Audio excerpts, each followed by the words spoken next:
do things that you love.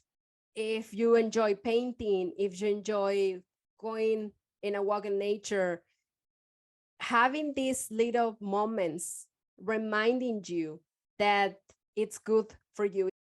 The most important is you take care of yourself. That's the most important.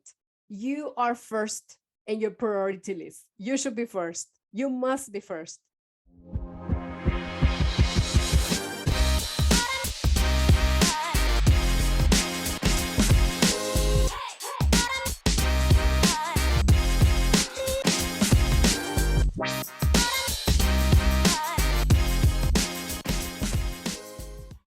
Hello, hello.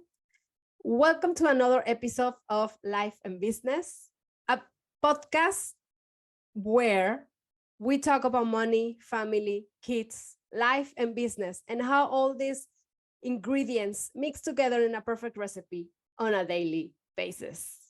My name is Rosa, your host, and I am a business and marketing coach helping creators and entrepreneurs to live a better life and business, and also to make the money they deserve, to make bank, and to believe in themselves and their talent.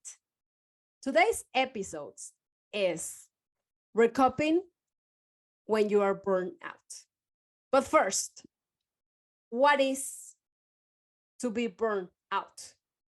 So according with helpguide.org, burnout is a state of emotional, physical, and mental exhaustion caused by excessive and prolonged stress. It occurs when you feel overwhelmed, emotionally drained, and unable to meet constant demand. So this is a concept that I have heard many times, but it's not actually taught to us. It's like maybe we feel sad, maybe we feel drained, we don't have the energy, but we think that's going to get better. Last year, I already told you that I was expecting a baby and I was really tired. I feel really heavy. I couldn't walk anymore. I felt really energetically drained. And I thought that was because I was pregnant and I was coming to the end of the pregnancy. And I had the baby and I felt worse. But I had postpartum depression, but probably my burnout added to the fact that I got depressed. And that was because I didn't see the signs. I didn't see that I was not happy, that I was stressed all the time, that I was anxious, that I wasn't happy with what I was doing, even though it was working and it was growing beautifully. So not everything has to do with money. Even though we want to earn more money, it's very important that we earn money under our own terms. So how did I know that I was burned out? So I started reading about it. I saw someone who was burned out, and I read like what she was referring to. I felt that I was going through the same. And then I started reading more and I started comparing my situation. And then I noticed, holy shit, I am burnout. And especially I remember it was a store that I felt like this can happen to me. I might be burnout today, but if I don't do something about it, I will be feeling that way. And it can be years. You can be doing things in a way that you are pushing yourself to that state, to that mental state where you're not okay. And when your body tells you you need to stop, maybe you start feeling like very anxious and you feel stressed, and then you don't feel energy. You don't feel like and you have enough energy. You feel really tired. And then I think the last thing, when you see and you feel that it's really getting into you, is when your body says stop and you get sick or something hurts in your body. you have headaches, you like your body's telling you you need to stop now. And if we don't hear those signs, if we don't hear our body, if we don't hear ourselves, if we don't take care of ourselves, we need to take care of ourselves. Remember, nobody's gonna come and save you. You are the only one who can do that. So I read this story, and she was describing how she felt, and especially around money. And even if though she was earning lots of money, she didn't feel happy, and she was disappointed, and she was resentful. And that was the same way I felt around money at that time. And that was the same way I felt about my business and what I was doing. So when you are working from that part of you that is a stress, that is not enough, that you're anxious, what made you think if you have more money, that's going to change? So the thing about having this relationship with money and having this relationship with business and work is that we think and we're expecting something else coming from outside to help us to get better. When I have more money, this will change. When I have more work, this will change. When I have someone to help me, this will change. And it doesn't work like that. The changes start within ourselves.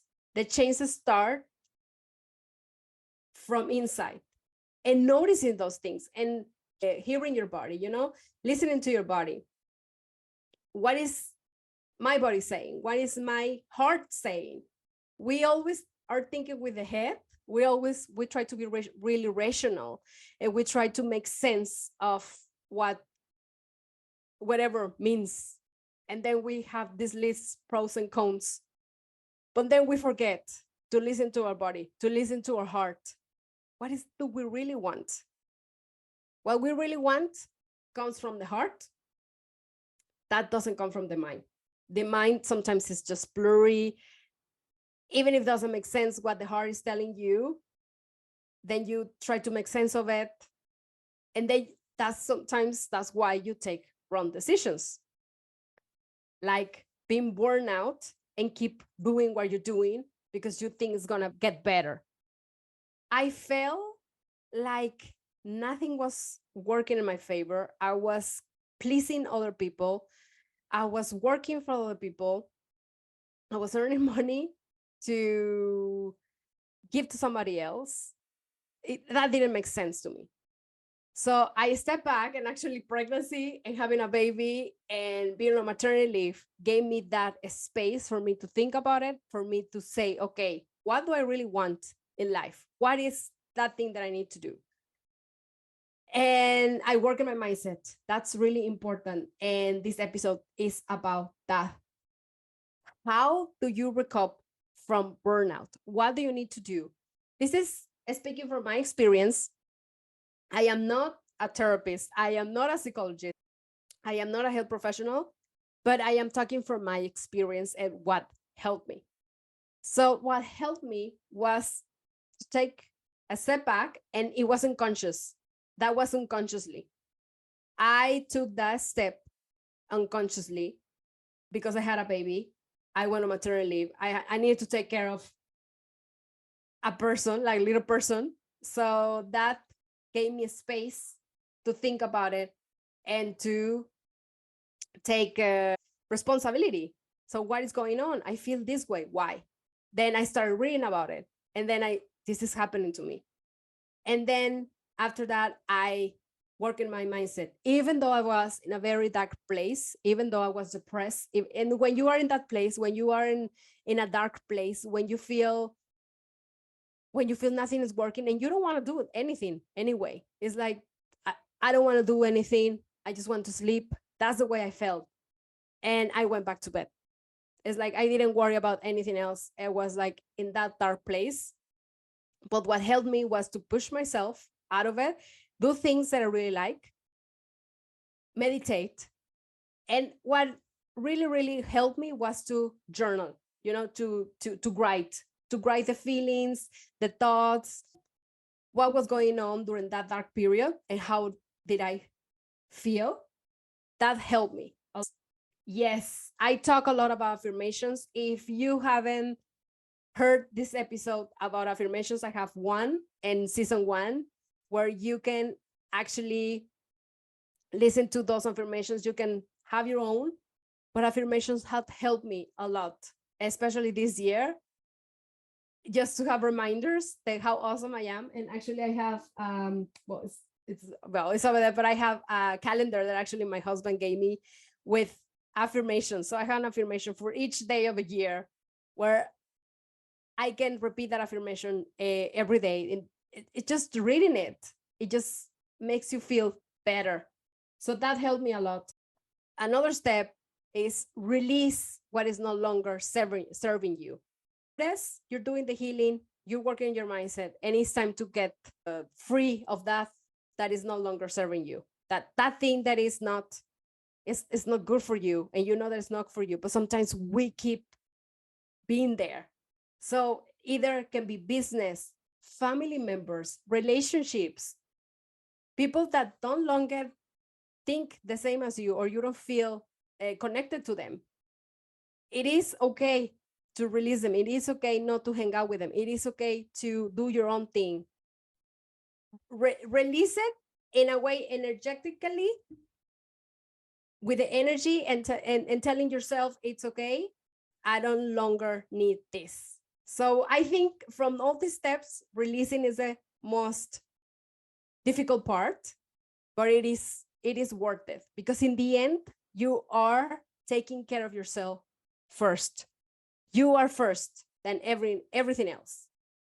And the last step will be keep doing what you love. Remember, even though if you're in a very dark place and you don't feel with energy to do anything, to go out with people who lift you up.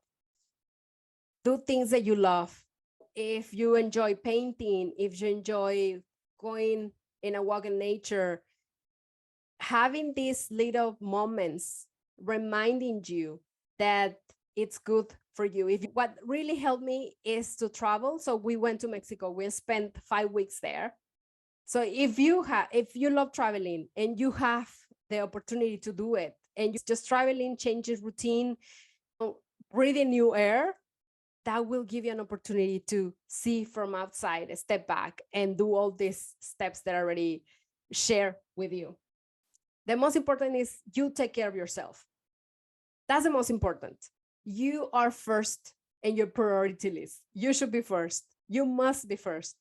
It's not about something is not going the way you want, but it's more about how you feel. Like, listen to your body, listen to your heart, listen to your inner voice. And if you feel anxious, you feel frustrated, you feel disappointment, you feel you don't feel happy with the people that surrounds you, something is going on. You don't feel that way just because you feel that way, but if something is triggering you, something is happening inside you, or something is happening in your environment that it's not making you feel comfortable, it's not making you feel happy, it's not making you feel all these nice emotions that we need to pursue. So, or sometimes we are so used to being in that dark place that we don't want to get out of it. So we had a bad habit of being in the negative mind, being drawn by these negative emotions, because sometimes we don't know something is better for us out there. So it is something better for you, I am sure, and I know, but you just need to take care of yourself and put yourself first. If you feel inspired, if there's anything about what I have said during this episode and resonated with you, please reach out to me on social media, and I will be happy to hear from you. And remember, I believe in you and I believe in your talent. See you next time. And thank you for being here. Bye.